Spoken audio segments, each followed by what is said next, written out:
Olá, primeiro ano, tudo bem com vocês? Eu pretendo fazer vários videozinhos para ajudá-los no conteúdo que a gente já viu e nos que a gente ainda irá ver. Nesse vídeo eu vou falar sobre ponto de fusão e ponto de ebulição, que foi o conteúdo, acho que da primeira semana. Então, o que são os pontos de fusão e ponto de ebulição? São propriedades específicas, né? Dependem do tipo da substância. Cada substância vai ter o ponto de fusão e ponto de ebulição próprio. A fusão, então, é a passagem do sólido para o líquido, né? E do líquido para o sólido.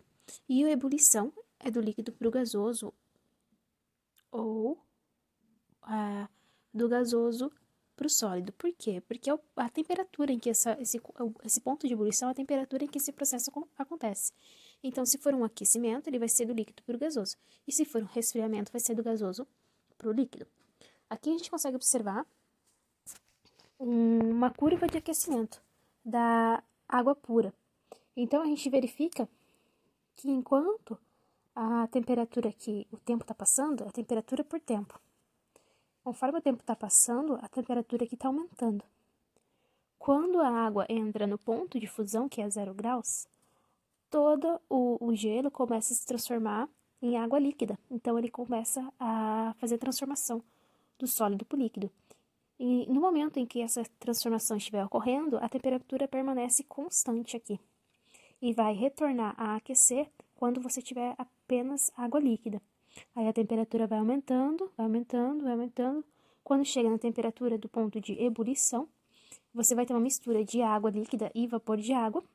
E enquanto você tiver essa mistura, a temperatura permanece constante, ela não varia. Depois que toda a água se transformou em vapor, você observa o aumento da temperatura com o passar do tempo. Então, esse gráficozinho, qual que é o detalhe importante aqui, ó? É que nesse ponto de fusão e nesse ponto de ebulição, se a mistura for pura, a substância for pura, na verdade, a variação da temperatura não ocorre, a temperatura permanece constante, tá? E o que a gente viu na sequência foi previsões a partir dos valores do ponto de fusão e ponto de ebulição. O que seria isso?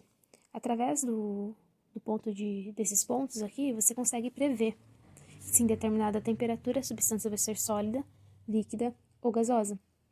Basicamente, o que você tem que analisar é se a temperatura está abaixo do ponto de fusão, entre o ponto de fusão e ebulição, ou acima do ponto de ebulição.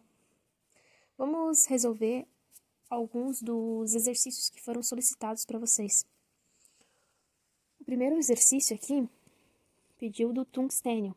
Então, a gente tem que analisar essa substância aqui a menos 10 graus, a 25 graus e a 110 graus.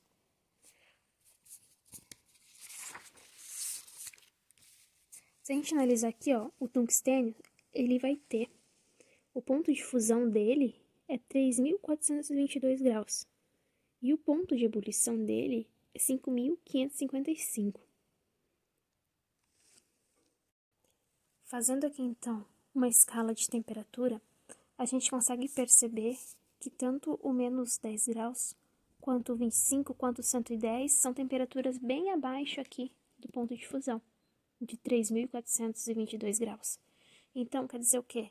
Em temperaturas abaixo do ponto de fusão, a substância é sólida. Então, mesmo a 110 graus, a substância ainda vai ser sólida. Ela só vai passar a ser líquida em temperaturas maiores que 3.422 graus. Que só vai passar a ser gasosa em temperaturas maiores que o ponto de ebulição, que é 5.555. Então, aqui é sólido, sólido, sólido.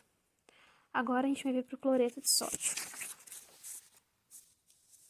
O cloreto de sódio, ele vai ter o ponto de fusão e o ponto de ebulição. O ponto de fusão é 801.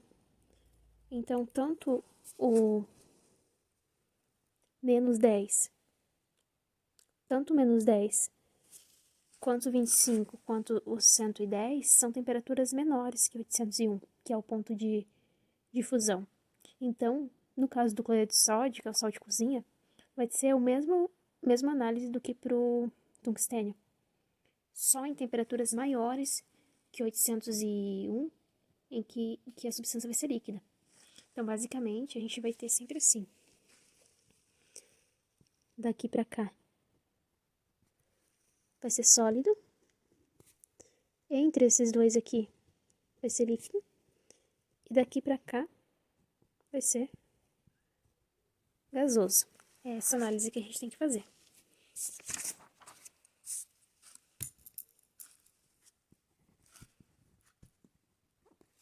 Sólido, sólido e sólido. Agora é pro bromo. O bromo, ele tá aqui. O ponto de fusão é -7. E o ponto de ebulição é 59. Vamos analisar então as temperaturas. -10 é uma temperatura mais baixa do que -7, correto? -10 está aqui. Então, -10 ele vai estar sólido. 25 graus é uma temperatura maior que -7, mas é menor que 59. Então, a 25 graus, ele vai estar entre o ponto de fusão e o ponto de ebulição. A 25 graus, eu vou ter bromo líquido. E a 110 graus, eu vou ter uma temperatura maior do que o ponto de ebulição do bromo. Então, a 110 graus, o bromo já vai estar gasoso. Aqui é 110, né? E aqui é 25 graus. Então, o resultado para o bromo vai ser sólido, líquido a 25 graus e gasoso a 110 graus. Agora para o metanol. -98 é uma temperatura menor que -10. Então, -10 está aqui no meio.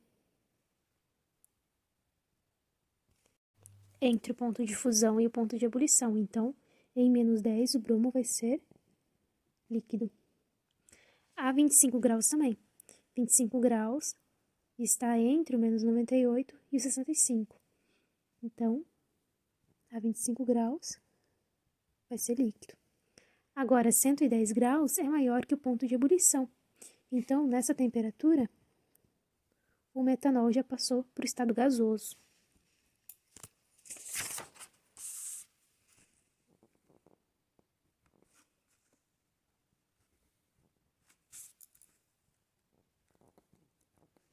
E agora nós vamos para o hidrogênio. O hidrogênio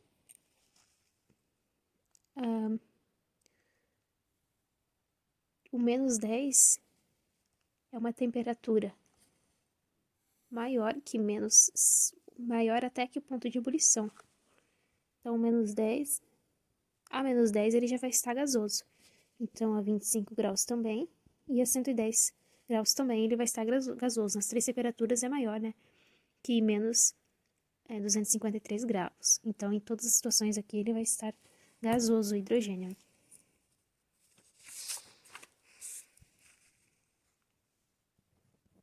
E assim a gente finaliza essa atividade. Vou mostrar aqui para vocês conferirem, analisarem. E quem não fez, faça, por favor. E quem já fez, confere para ver se está tudo certo, se a linha de raciocínio está correta. E até a próxima. Qualquer dúvida pode entrar em contato comigo.